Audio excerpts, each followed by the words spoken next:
তো বড় ভাই তোমাদেরকে যেটা বলছি সেটা হলো ট্রেনে তো সাফার করো, অনেক সাফার করো, জেনারেলে সবাই যাও। দেখো একদিন এসিতে এসে দেখো, এসির কন্ডিশনটা দেখো। আমি এখন আছি বাথরুমে, ঠিক আছে? তো ভিডিওটা দেখো, এই দেখো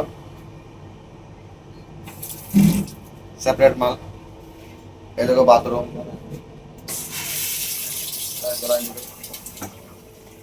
বাথরুমটা দেখো। আমিও জেনারেল মাল পড়ি, ঠিক আছে?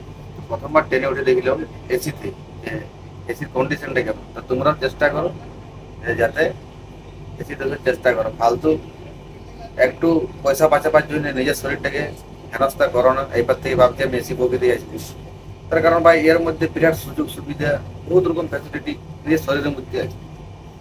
খাওয়া দাওয়াটা নিজের কাছে করা, খাও আরামসে, হাগো আরামসে, যাও, কেউ তোমাকে ডিস্টার্ব দিবার কিছু নাই। বড় ভাই এটাই বলবো, পয়সা তো সবদিনই আসবে যাবে, কিন্তু শরীর কদিন আসবে কাজ যাবে। শরীরটাকে না কষ্ট দিয়ে আরামসে এসিতে ওঠার চেষ্টা করো, এইটুকু আমি তোমাদেরকে বলবো, ঠিক আছে? তো যদি আমার কথা ভালো লাগে থাকে তো অবশ্যই ভিডিওটা একটা লাইক দিয়ে যাবে, ঠিক আছে? এটা হচ্ছে ম্যান কথা, বুঝলে তো? এটা হচ্ছে ম্যান কথা, ম্যান কথা।